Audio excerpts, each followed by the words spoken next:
I've been carving that turkey in the same kitchen since 1975. Same oak table. Same cracked tile by the stove. Same family prayer before we eat. 48 years. That house. That wasn't just property. That was proof. Proof that two black kids raised in the Jim Crow South could build something nobody could take. My wife, Lorraine, used to say, "Marcus, this house ain't wood and brick. It's sweat and sacrifice." She passed 5 years ago. Cancer. Fast and cruel. But every Thanksgiving since, I still cook like she's standing right behind me correcting my seasoning.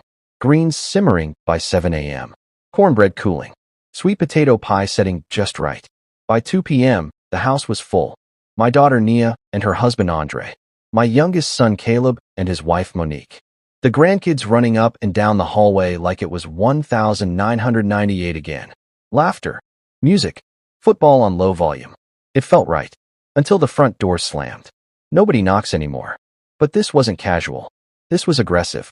My oldest son, Darius, 50 years old. Divorced twice. Unemployed again. Living in an apartment I was quietly paying for because he just needed time.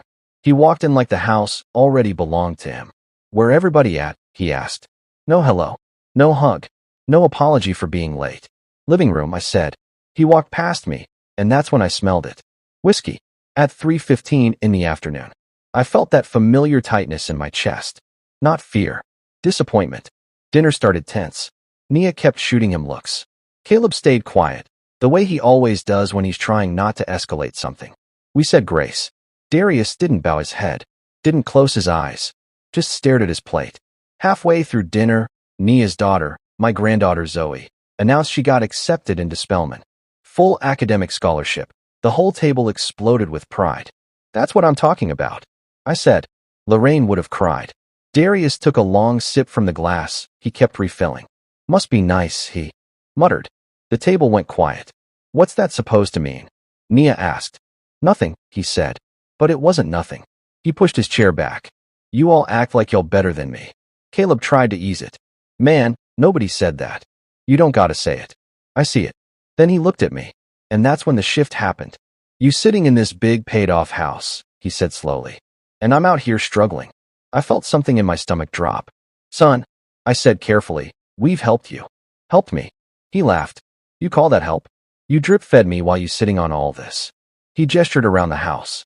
"You think I don't know what this place worth now?" I didn't answer. $500,000 easy. Maybe more. "It ain't about that," I said. "It is about that," he snapped. The grandkids were staring now. "You expect me to wait around until you die?" The words hung in the air. Nobody breathed. "What did you just say?" I asked. He didn't blink. "I need my share now." Nia stood up. "You out of line." "I'm 50 years old," he yelled. "And I got nothing. You know why? Because you never believed in me." I felt my chest tighten again. "I paid your rent for a year," I said quietly. "Covered your car note.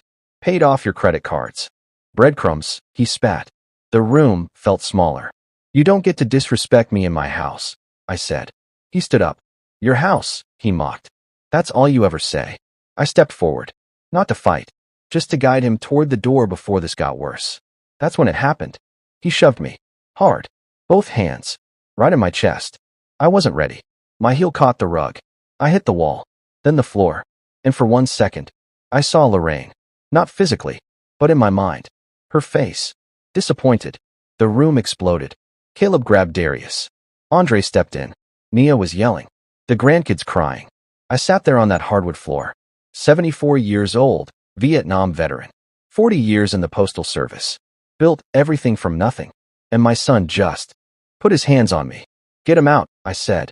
My voice was calm. Too calm. They dragged him outside. He kept yelling that I came at him first. That he was defending himself. Nobody believed him. But the damage was done. Not the bruise on my hip. The other damage. The kind you can't ice. That night, I didn't sleep. At 6 a.m., I made a phone call. "Good morning, Chambers and Hill Law Office. This is Marcus Whitfield," I said.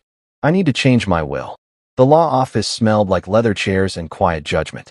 I hadn't stepped inside Chambers and Hill Law Office in almost 6 years. Last time Lorraine was with me. We were updating paperwork, just in case. Just in case came faster than we expected. Mrs. Evelyn Chambers walked in holding a yellow legal pad. Sharp navy suit. Silver hair pulled tight. Eyes that missed nothing. Marcus, she said gently. You look tired. I am. I told her everything. Thanksgiving. The drinking. The shove.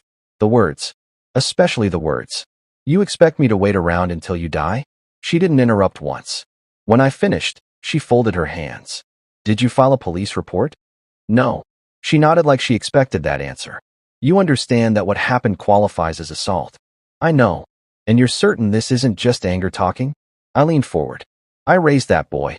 I forgave everything. The lies. The job losses. The divorces. The rent money. The bailouts. I excused all of it. My throat tightened. But he put his hands on me. In front of my grandchildren. And he wasn't sorry. Silence stretched between us. Your estate is currently valued at $1.4 million, she said finally. I blinked. That much.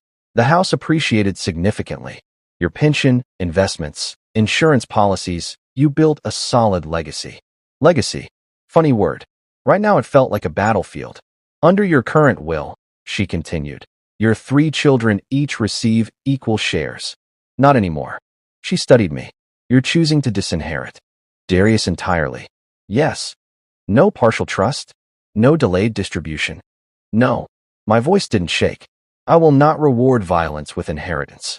She wrote that down exactly as I said it.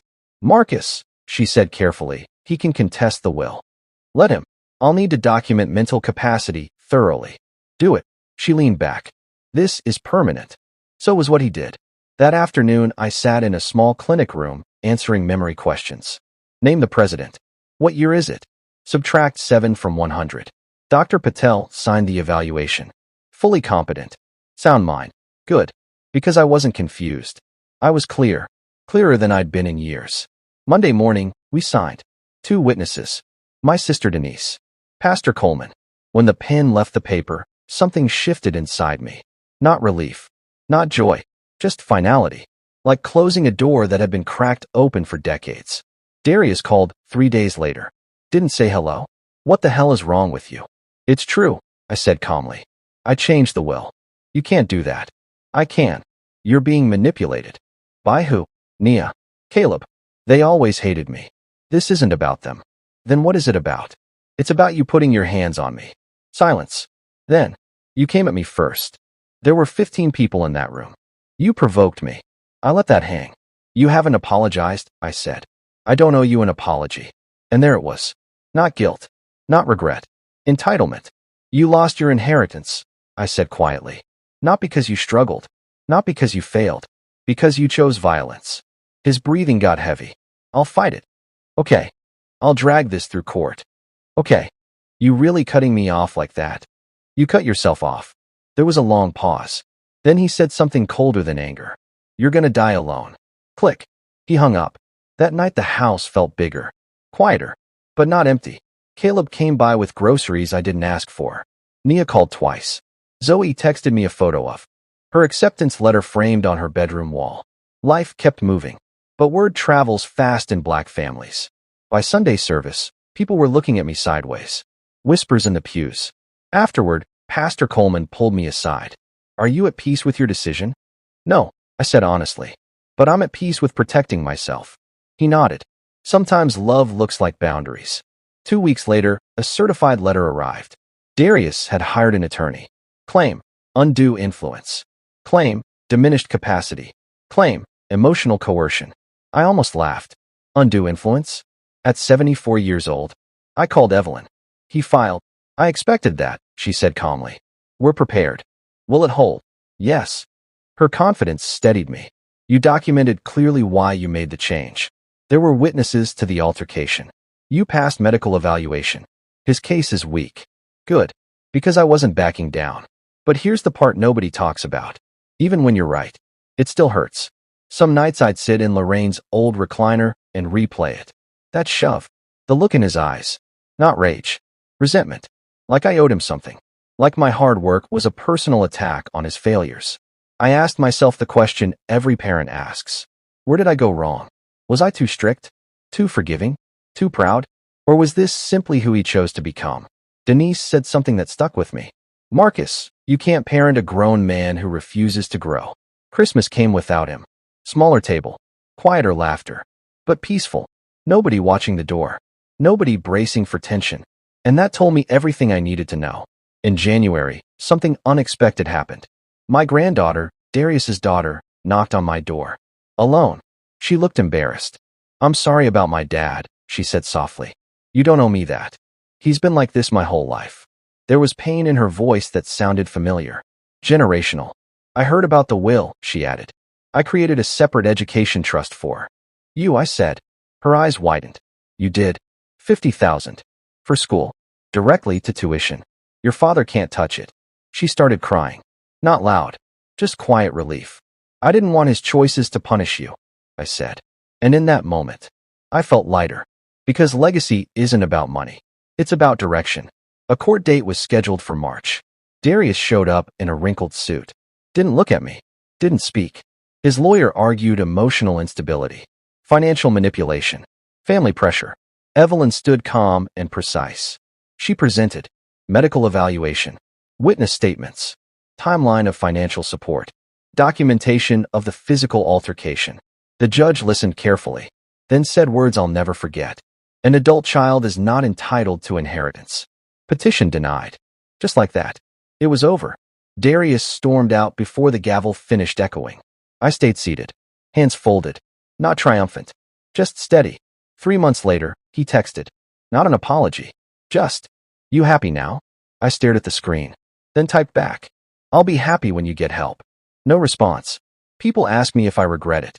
No, but I mourn it. There's a difference. I didn't lose a son that day. I lost the illusion of who I hoped he'd become. And sometimes that hurts worse. Spring had barely arrived when the dust finally settled. The house felt different now. Quieter, lighter, peaceful in a way I hadn't realized I'd needed. Darius never came back. Not for holidays. Not for birthdays. Not even a call to check on his daughter, Brianna, after school started. Some mornings I'd sit on the front porch, coffee in hand, listening to the birds and the distant hum of kids walking to school, and I'd think about all the years, the scraped knees, the laughter, the late nights at the kitchen table. How easy it would have been to let him dictate my life, to keep giving, hoping he'd change. But that wasn't love. That was fear. I called Brianna once a month. She was thriving. Straight A's, leadership roles, scholarships. The kid her father never thought she could be. And for that, I was grateful. One Saturday, Nia and Caleb came over with the grandkids. We laughed in the kitchen, cooked together, shared stories. Zoe performed a song she'd written for Spellman. Caleb and Monique brought fresh greens and cornbread. For the first time in months, the house felt full again, in the right way. I thought about Darius sometimes. Not often, not angrily, but I remembered his little boy face. The kid who once held my hand learning to ride a bike, who loved climbing the oak tree in the backyard. And I realized something important. You can love someone without letting them control your life, without letting them harm you. That's the lesson life had forced me to learn. By June, I had officially retired from the post office. 41 years of work. 41 years of building a life that my children and grandchildren could be proud of. I walked through the house, each room full of memories, and finally allowed myself to feel pride again for the life I built, the family that truly cared, and the legacy that mattered. I didn't need Darius to approve or understand. He had chosen his path. I had chosen mine. And for the first time in decades, I felt free. On the porch one evening, the sky painted in golds and purples, I whispered a quiet thank you to Lorraine. I missed her every single day, but I knew she'd be proud. Not of the house, not of the money, but of the man I had remained. Patient, strong, fair, and unbroken. And maybe that was the greatest legacy of all.